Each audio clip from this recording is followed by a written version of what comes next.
honneur pour moi d'avoir été invitée à cet hommage et de me trouver à Rimini pour la deuxième fois probablement de ma vie, et il y a très longtemps que j'étais venue ici dans d'autres circonstances.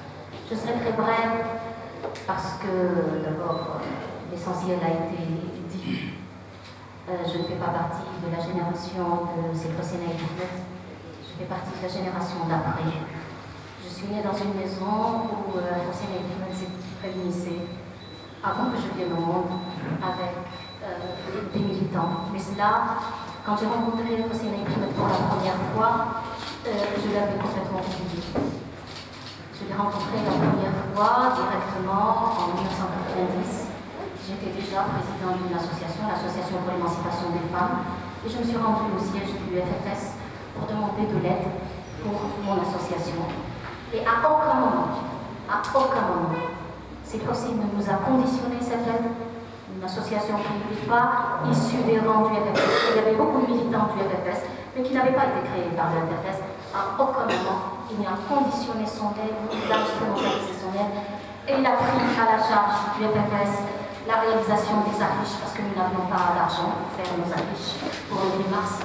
Et il a pris, il nous a ouvert tous les locaux du FFS, partout où nous voulions nous réunir. Les locaux du FFS nous étaient. Donc je n'ai pas appris l'engagement politique, et militant et citoyen avec ces Hossein Ahmed. Quand en 2000, je n'ai pas appris non plus l'ouverture sur le monde de chez Hossein Ahmed.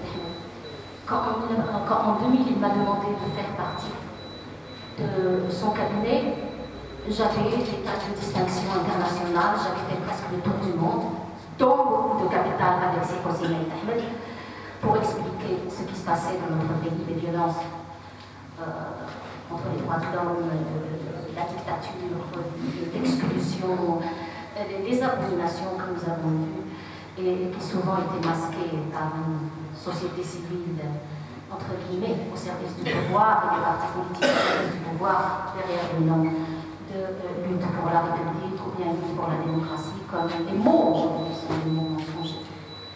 Ce que j'ai appris de Hossein Ahmed était autrement plus important. Et je tiens à dire une chose, c'est la première fois de ma vie que je fais un hommage, que je rends un hommage. Parce que je appartiens à une génération qui a tellement s'est forgée dans l'idéal que ces hommes, comme ces Hossein Ahmed, comme ces Bouaghra, ces prisons, comme beaucoup d'autres qui sont oubliés, s'est forgé dans l'idée de sa dignité parmi les peuples du monde, de sa dignité révolutionnaire, de sa dignité, de son amour pour la liberté. Et un beau matin, on se réveille, on se rend compte que non, quelque chose s'est cassé en cours de route, quelque chose a été volé en cours de route. C'est Hossein Ahmed m'a aidé à comprendre un élément central de ce qui a été volé, qui n'était pas partagé par tout le monde. C'est pour ça que d'ailleurs ça a pu être volé.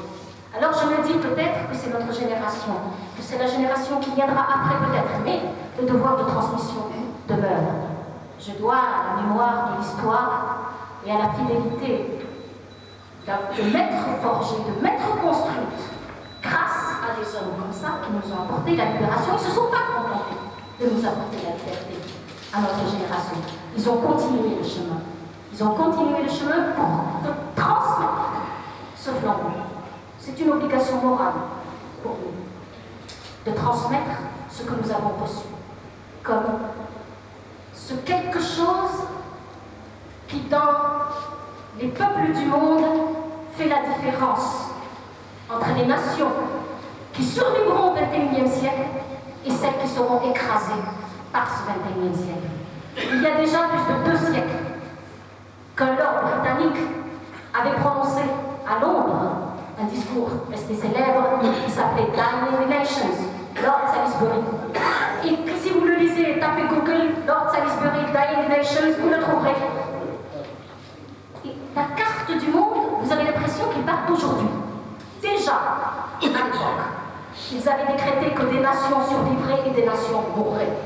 Des hommes comme Hossein Ahmed ont fait que des combats de la modernité qui va du XVIIIe siècle à la postmodernité qui commence au XXIe siècle a été gagnée par l'Algérie. Et non seulement cette génération a fait qu'on a gagné cette première tentative d'intimidation de la nation algérienne, ils ont contribué à ce que nous prenions conscience de la nécessité de combattre et comment combattre. Avant, il fallait peut-être se dire « je dois combattre ». Maintenant, je dois me poser la question avec quels instruments je dois combattre, dans quel état d'esprit je dois combattre, avec qu'est-ce que je dois mobiliser en moi pour combattre et ne pas être un instrument de combat contre moi-même. Je crois que cela, je l'ai appris aussi, énormément, avec Sirosine. Cela s'appelle la responsabilité. La responsabilité dans l'acte militant. La responsabilité dans l'acte intellectuel. La responsabilité en tant qu'humain à l'égard d'autres êtres humains.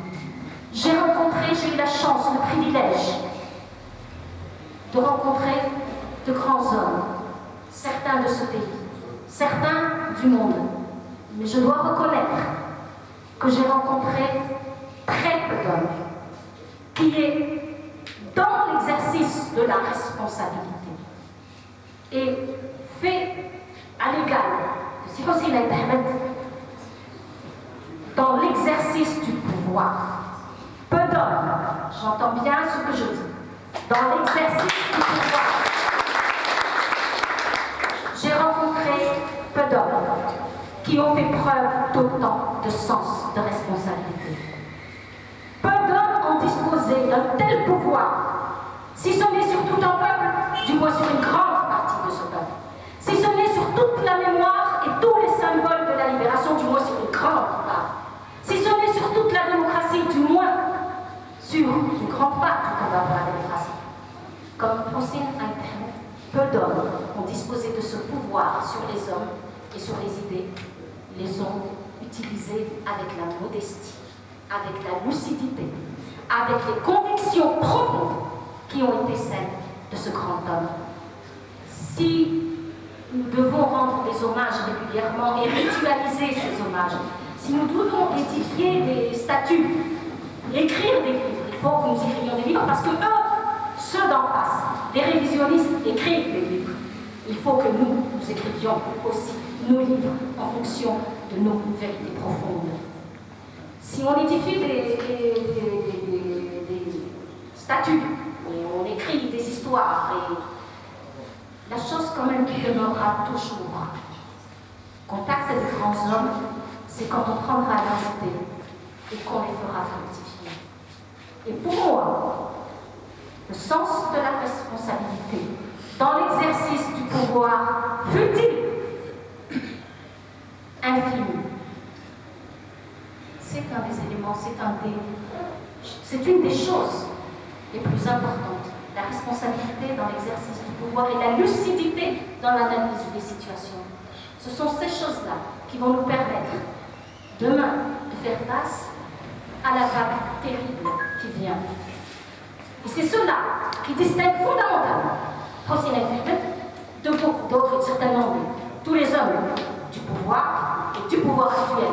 J'admire ces Bourga'a de croire encore que l'on peut attendre de ces gens un geste. J'admire cet optimisme historique et qui résiste au temps. Je suis peut-être un peu plus pessimiste. Et je sais qu'il y a beaucoup d'humour dans sa façon de les solliciter encore, de prendre conscience que la responsabilité impose aujourd'hui de passer à un changement de système, un changement radical de système. Ce n'est pas un avantage de... un changement radical de système. Alors, en tant que militant et en tant que personne qui estime que quelque part il leur incombe la responsabilité en plus de l'honneur et du privilège d'avoir connu un grand homme comme Sirosine, d'avoir approché pendant des années, il incombe une responsabilité. Plus que l'honneur et plus que le privilège, il y a une responsabilité à construire demain, à partir d'aujourd'hui, avec autant que faire se peut, la même lucidité, le même sens des responsabilités historiques, qui demande à ce que les principes constants, non pas se servir des grands hommes, mais servir l'histoire de la même manière et servir son peuple de la même manière que l'ont fait ces grands hommes. Une des choses qui m'a le plus impressionnée, c'est chez Hossein, c'est probablement l'amour profond, sincère, au-delà de toutes les convictions idéologiques, au-delà de tous les programmes politiques qu'il a toujours eu envers le peuple algérien. Je crois que ce n'est pas anecdotique, ce n'est pas émotionnel, ce n'est pas affectif, c'est un amour politique, c'est-à-dire en permanence, dans nos discussions, à chaque fois, pendant toutes ces années difficiles, les années 90, où la colère parfois montait, où la frustration augmentait, où l'on en avait marre, on en a marre, depuis longtemps, on en a marre de ce pouvoir oppressant, pourri, qui représente une intimité pour nous tous, qui avons tellement rêvé être peuple libre, peuple digne. Et par moments, on me dit, voilà, on a envie que quelque chose explose. Et il nous dit, de quel droit vous vous êtes organisé? Vous savez que vous maîtrisez les concepts que vous utilisez? Vous savez ce que c'est que se battre pour construire? Ce n'est pas la même chose que se battre pour détruire. Vous avez fait les efforts nécessaires? Ou bien, comme disait quelqu'un qui a en 2011, comme ça, par mimétisme, parce qu'attention, aujourd'hui le principal instrument de la politique internationale, ça reste encore la télévision et tout ce qui est la communication. À tel point qu'ils ont inventé quelque chose qui s'appelle la G4G, la guerre de quatrième génération. La guerre de quatrième génération ne nécessite pas que nous ayons de grands bateaux et de grandes fusées, même si ils les ont aussi. Il suffit d'utiliser l'un contre l'autre. Cela est très important. Qu'est-ce que ça veut dire? Ça veut dire que de ce que nous ont transmis des hommes comme Hossein Ahmed, nous devons apprendre à construire notre façon de nous battre dans ce siècle. Si la génération de Hossein Ahmed a pu vaincre le colonialisme, c'est parce que cette génération a analysé l'adversaire, a appris de chez l'adversaire, a pris des instruments. C'est pas en se repliant sur elle-même, c'est pas en s'enfermant sur elle-même. Toute l'Algérie a été vaincue à tour de rôle par le colonialisme français. Et c'est seulement quand l'Algérie s'est unie qu'elle a gagné contre le colonialisme français. C'est la même chose pour le combat pour la démocratie. On le vaincra, on réussira à se débarrasser de ce système. À la limite, ce système est en voie d'effondrement. Toute la question est, serons-nous prêts avant cet effondrement? Serons-nous en mesure de faire face à cet effondrement? Je vous dirais pire, il me semble que ce système prépare son effondrement. Parce que tout crime qui atteint la dimension du crime qui a été commis contre l'Algérie, contre les Algériens et contre l'Algérie, contre les deux, contre un concept libératoire du XXe siècle et contre une population. Probablement que les criminels ne veulent pas qu'il reste des traces du crime. Pour faire disparaître les traces d'une scène de crime, on peut casser, de participer à casser. Les acteurs qui sont dans la vitrine, ce sont des acteurs. Les marionnettes, elles sont à un échec global. Et aussi bien celui qui dit attention, il ne faut rien faire, il faut s'unir derrière le pouvoir parce que c'est la main d'étranger, que celui qui dit il n'y a pas de menace, les deux mentent. Le pouvoir actuel, le système actuel, est un instrument au service de la domination. Et le drame dans cette domination, contrairement à la domination romaine, à toutes les dominations qui se sont succédées depuis des siècles, c'est que nous sommes arrivés à un moment de l'histoire de l'humanité où le dominateur ne se contente pas de l'exploitation du dominé, et de la domination du dominé.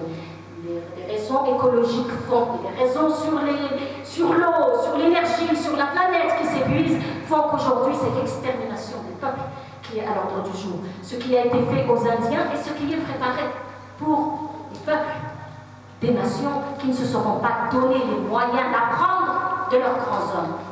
Nous devons édifier les statues à nos grands hommes, nous devons écrire des livres sur les grands hommes, mais nous devons aussi deux choses.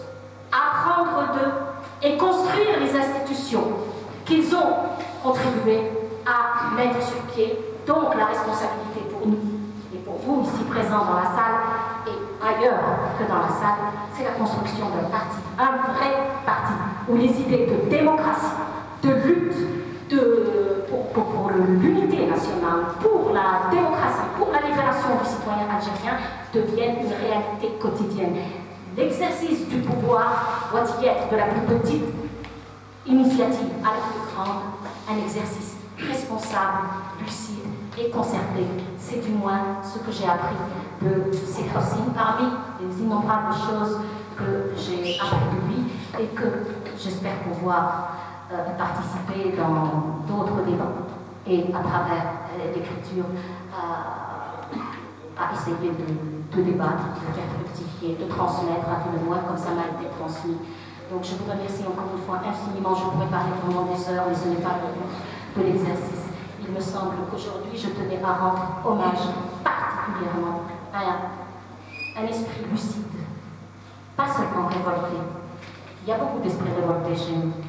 Il y a beaucoup d'esprits brillants chez nous, mais d'esprits à la fois révoltés, brillants et lucides, et plein d'amour pour son peuple.